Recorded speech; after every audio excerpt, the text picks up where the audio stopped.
दुलाराय बर' फरायसा आफादा बेरलाव बेरथाव ब्रह्म जाय बिथाङा गुदि फरायसालिनि गाहाय फोरोंगिरि।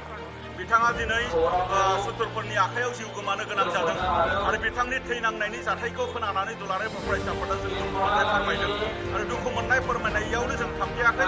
दिनै बे जाथायनि सायाव मोनसे नायबिजिरनाय जानांगौ, मोनसे तदन्त जानांगौ, दायनिगिरिखौ बेवहाय साजा होनांगौ। बेनि थाखाय जोङो दिनै क'क्राझार जिल्ला एबसुनि बानजायनायजों दिनै चिल्ड्रेन पार्कआव जोङो 2 घन्टानि धर्ना जोङो दिनै हाबाफारि लानाय जादों।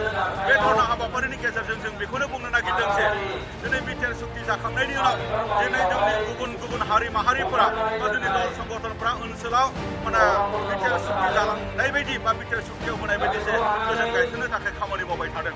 दा बेवहायनो बबेबा मोनसे सक्र, बबेबा मोनसे सोरनिबा उसुखुथु बा सोरनिबा मोनसे थुन जलायनायाव बेबायदि घटनाफोरा मोनसेनि उनाव मोनसे जाबाय थादों नामा जोंनियाव मोनसे सन्देह।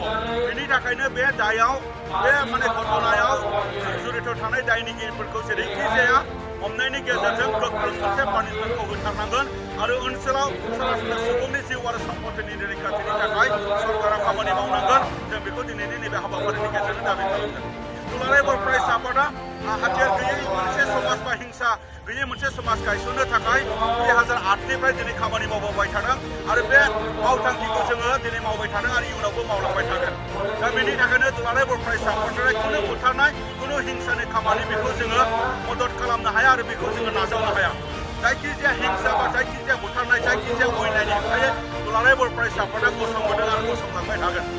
बेबायदिनो दिनैनि नैबे जे जानानै थांनाय बेरलाव बेरथाव ब्रह्मनि जिखिनि बुथारनाय दायनिगिरि, बै दायनिगिरिफोरखौ हमनांगौनि थाखाय दिनै जिल्ला प्रशासननिफ्राय बा जिल्ला पुलिस बिफाननिफ्राय गोख्रों राहा लानांगौ जोङो बेखौ दाबि खालामदों आरो आसामनि चिफ मिनिस्टार आरो आसामनि डिजिपि बिथांमोननिसिमबो जोङो दाबि दैखांदों आरो बिथांमोननि खाथियाव मोनसे बाथ्राखौनो बुंबावनो लुबैदों। बेबायदि जाथाया आपार आसामाव जुदि जायोब्ला बे जाथायनि सायाव तदन्त खालामनो थाखाय हयथ' आसामनि चिफ मिनिस्टार बा आसामनि डिजिपि बिथांमोना हयथ' बिनि सायाव मोनसे बिथोन हरखांनाय बेबायदि जासिगौमोन। नाथाय बेबायदि घटनाया जोंनि आफाद आसामाव जानायनि थाखायनो नामा जे दिनैनि आसामनि चिफ मिनिस्टार बिथाङा खुनु बे बेलायाव नायबिजिरनांगौ बा तदन्त खालामनांगौनि थाखाय गोख्रों बेबायदि निर्देश बेबायदि हराखै। नाथाय बेखौ जोङो बुंनो लुबैदों, जों आसामनि थागिबि, जोङो दिनै बर'फ्रा आसामनि जौगानायनि बाथ्राखौ जोङो दिनै सानदों। बेफोरनो हारि हारिसाफोरजों खौसेथि थांनानै थानाय बा जौगानायनि बाथ्राफोरखौ जोंबो लुबैदों। नाथाय दिनै जों बायदि बर' हारिनि सासे फोरोंगिरिया बुथार जानायाव बा सासे फोरोंगिरिया सुबुं समाज दानायाव बा मानब सम्पद दानायनि थाखाय खामानि मावदों आरो दिनै बे बुथारग्लुंनाया फोरोंगिरि समाजखौ अपमान खालामनाय जादों आरो दिनै शिक्षा बिभागखौ दिनै डिपार्टमेन्टखौ जाय बिथां रनज पेगु बिथाङा दिनै नाजावनानै दङ। बिथांनिफ्रायबो दिनै शिक्षा बिभागनिनो सासे फोरोंगिरिया जे बुथार जाबाय बिनि सायाव खुनु मन्तब्य होनाय जोङो नुनो मोनाखै। बिनि थाखायनो आसामनि चिफ मिनिस्टार, आसामनि डिजिपि आरो आसामनि शिक्षा मन्त्रि बिथांमोननिसिम जोङो दाबि दैखांनो लुबैदों जे सासे फोरोंगिरि बुथार जानाय बेयो माब्लाबाबो नाजावथाव नङा आरो बिनि सायाव दायनिगिरिखौ हमनांगौनि थाखाय दुलाराय बर' फरायसा आफादनिफ्राय जोङो दिनै दाबि दैखांदों।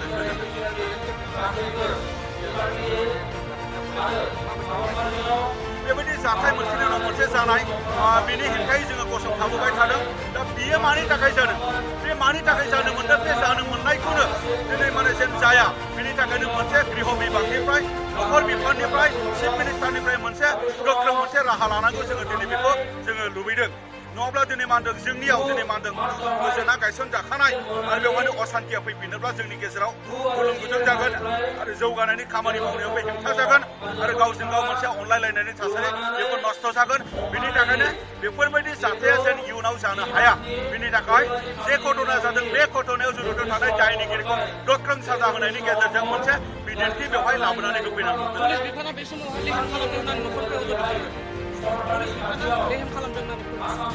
पुलिस बिफाना दिनै बे दायनि सायाव बा बे घटनानि सायाव बेसेबां गोख्रोङै खामानि मावदों, बिथांमोननि गोख्रोङै खामानि मावनाय बा दायनिगिरिखौ हमनाय बेबायदि दासिमाव जोङो नुनो मोनाखै। दिनै 10 तारिखआवनो जानाय बे घटना दासिमाव 48 घन्टा 72 घन्टायाव हाबनो नागिरबाय।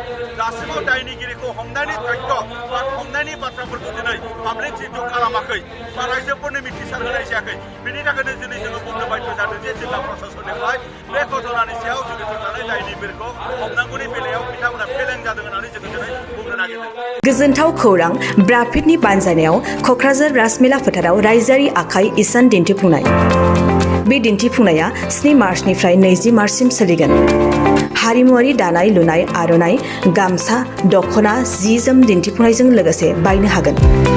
गोसो गुदुं बिथांमोनहा क'क्राझार राजमेला फोथाराव फैनानै गोनांथि जानाय आर'नाइ, गामसा, दख'ना, मुवा बेसाद आरो जि जोमफोरखौ बायफैनो हागोन। गोजोनथाव खौरां! आसामाव थानाय बयनिख्रुइबो साबसिन सोलोंथाइ होग्रा मिरुफोरनि गेजेराव टेक बुस्टाराबो गंसे। क'क्राझार जिल्लानि सिङाव थानाय CST फिसारि मावख'नि साखाथियाव थानाय खारगावआव बे टेक बुस्टारा दङ। बेयाव बयनिख्रुइबो मोजांसिन सोलोंथाइ आरो नेम सोलिनाय गोग्गो थाखो खथानि सुबिदा दङ।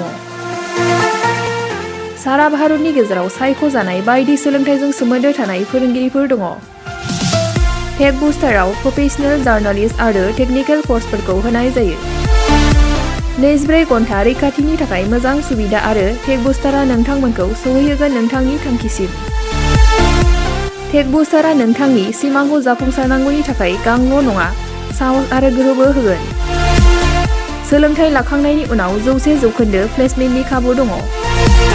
सोलोंनो गोसो गुदुं बिथांमोना 9395 695 095 जानबुं नम्बराव जगाजग खालामनो हागोन।